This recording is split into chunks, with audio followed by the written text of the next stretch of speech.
I am very passionate and super excited to start discussing more in depth the weekly topics that I have put together for you all. Our first topic so far has been anxiety and depression. With that being said, I wanted to talk about living in fear. The first time I ever heard of the term living in fear, I didn't quite understand the true meaning of it. I thought about all the horror movies I've ever watched, and that thought alone was terrifying. Although there are some people whose lives pretty much are a horror film in the making, sadly, sometimes it's not so typical. I've come to understand the concept just a little more in depth as the years flew by. I'm sure many of you would be surprised to know the amount of people who are deeply suffering, and yup, you guessed it, fear is to blame. It is a debilitating and nerve-wracking way to live, as fear will only suck the life out of you.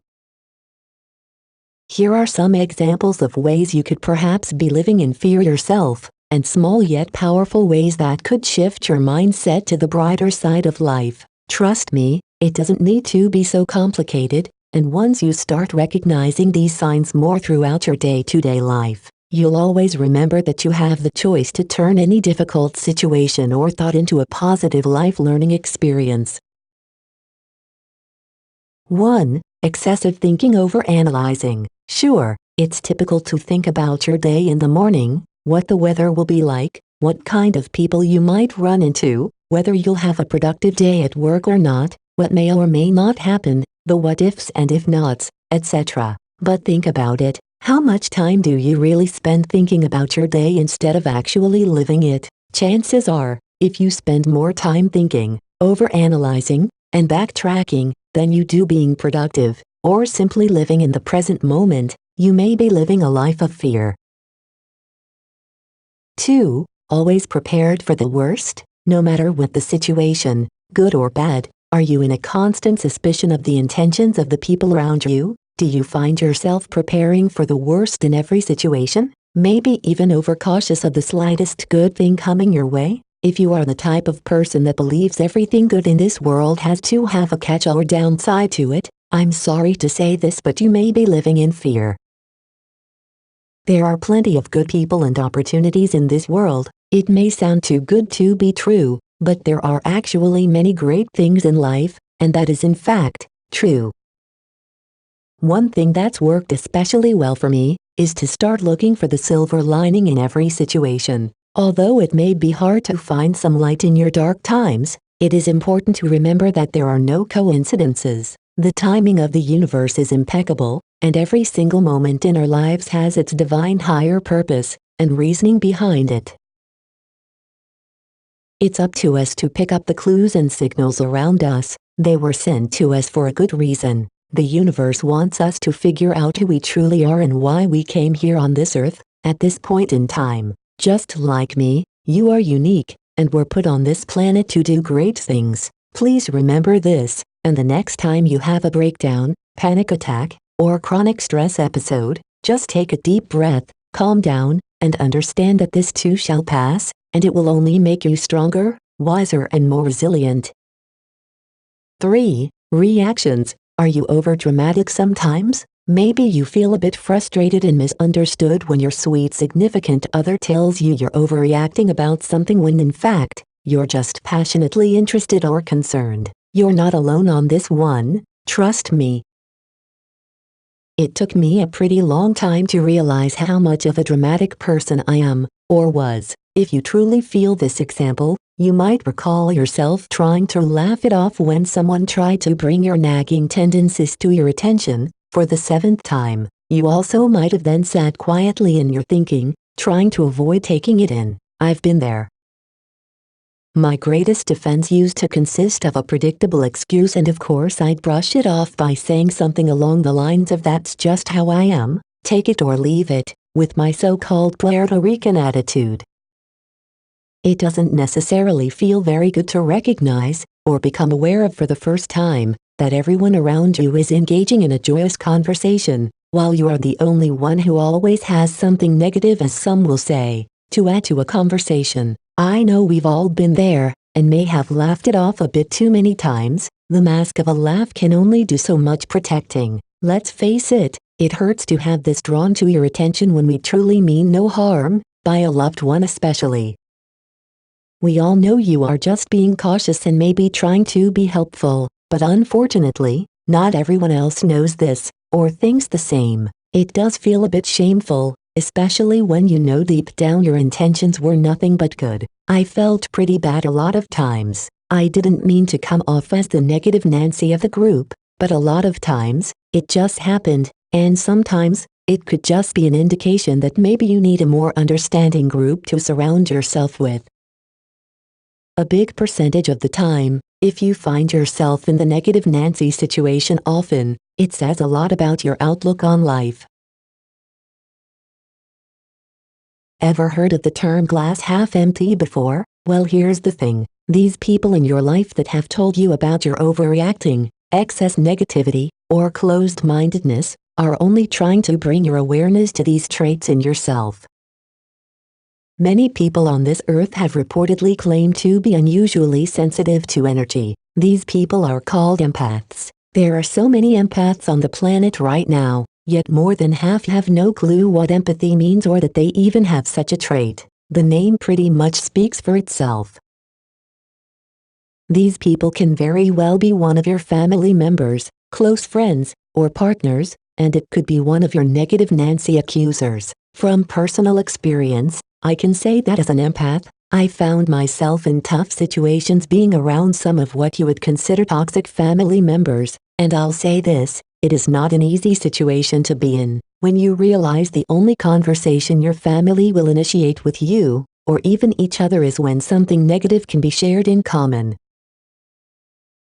It is a sad thing to witness, especially when you are trying to become a much happier person. Family can unfortunately hold you under the water if you cannot stand your ground and continue to protect your ball of sunshine, my fancy word for energy, LOL. Sometimes it's what you have to do. This statement is for the few that might be wondering if they are the negative one. Although being called negative Nancy is not the most effective way to spark some self-awareness, do not take it personal. It may even come across to you as a joke at first, but chances are these people aren't bringing these things up for their own health. Sadly, some people don't have the communication skills to say things effectively and wholeheartedly, but just know, their intentions are good. They want you to be aware of your emotions, and hate to see you dwelling on anything that doesn't serve you, because you deserve to be happy and treated as so. Awareness is amazing. When you strengthen your awareness, nobody can tell you anything about you that you didn't already know. It is a great and empowering feeling.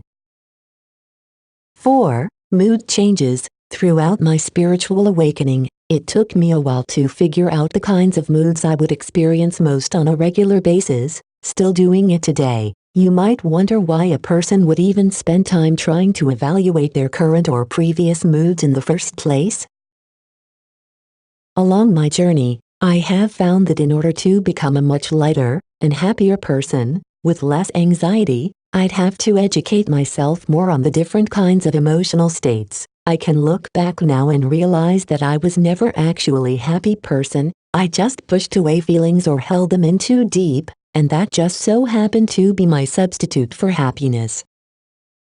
I was awestruck once it hit me that I had never truly felt that wholeness accompanied by a happy moment, let alone a happy person. I always felt like I was on a search for something, but I had literally no clue that I had been searching for the one thing I've been so easily false portraying all along. It left me with this question: how was I supposed to become this happier person if I had never known what it felt like to be truly happy before? Well, what I knew for sure that I didn't want was what I was actually feeling most of the time in the first place, and I knew that those feelings did not make me feel whole or lighter on the inside. Instead, I felt more separated from myself and everyone else. That was my first step to finding the happiness that I did want. Sometimes all it takes is knowing what you don't want in your life, and experimenting with some new things and emotions. Get to know what emotions feel the best for you, what feelings and things make you smile, laugh, cry, feel motivation. It's almost like trial and error. The more you learn about yourself, the easier the great mysterious puzzle of your life starts to come together. How amazing is that, to actually figure yourself out? 5. Can you speak your truth? Have you ever found yourself in a situation where something being said or done to you, or someone else, just didn't sit right with you? Did you do anything about it? Here's the truth. People are not always going to match you in life. In fact, many will try to walk over you, push your buttons, test your boundaries, maybe even bully you. This all has nothing to do with you, but everything to do with them. There can be some really nasty people out there in this world, that is the truth, but it does not mean that this truth has to be a prevalent one in your life. Although quite uncomfortable and unsettling to deal with, these people have come into your life for a reason. This is your moment to stand your ground, protect your energy, and I'm definitely not saying to go and start or pick a fight with anyone. What I am saying is to not be so affected or bothered by these people. Don't feed into an angry person's energy, but be prepared to speak your truth if need be. Plenty of times, I've seen people get walked over, taken for granted, or just allow people to blatantly disrespect them. These kinds of things fuel my soul with anger and sadness, especially because it has been done to me, and I've seen these things happen to a handful of the people I hold dearly in my heart, and yes, it's infuriating. What I've learned is that we all set an example to the world and people around us, of how we want to be treated. If we are not loving ourselves, knowing our worth, or even if we simply just so happen to possess the look of fear in our eyes, people will see that you do not know your place on earth. They will be happy to find the slightest vulnerability in you, and before you know it, you'll find yourself wondering how you got to be their latest victim. This is why it is so important to know yourself. Do not allow anyone to play such a toxic role in your life. Nobody deserves to be manipulated. In our everyday lives, we've all had, and even still, continue to experience our own mysterious and unique challenges and interactions with people, places, things, or circumstances that shape who we are and everything we stand for, or not. As children, we have a multitude of synapses, which are responsible for creating new feelings and attitudes on any and every thought, object, memory, and/or experience we've ever had, therefore and inevitably, having a direct influence on our attitude towards any associations we may have in the present and future relating to these similar situations. It's super important that we get to know ourselves. Self-mastery is a huge key to your development, growth, and success. It all starts with your emotions. If you're not too familiar with emotions yet, just start by acknowledging what feelings come and go the most throughout the next few days or so. Do you enjoy these feelings? Which feelings feel good and which feelings don't sit right with you? Remember that you have the choice and power to change your life. Once you put yourself in the emotional states you find are the most comfortable for you, you can decide next what things or situations typically give you these feelings, and what to stay away from. You'll start to notice as the days go by that many new and exciting experiences, people, and/or opportunities will start to present themselves to you. You are worthy of an extraordinary life and deserve to live your truth with authenticity. This is where transformation begins.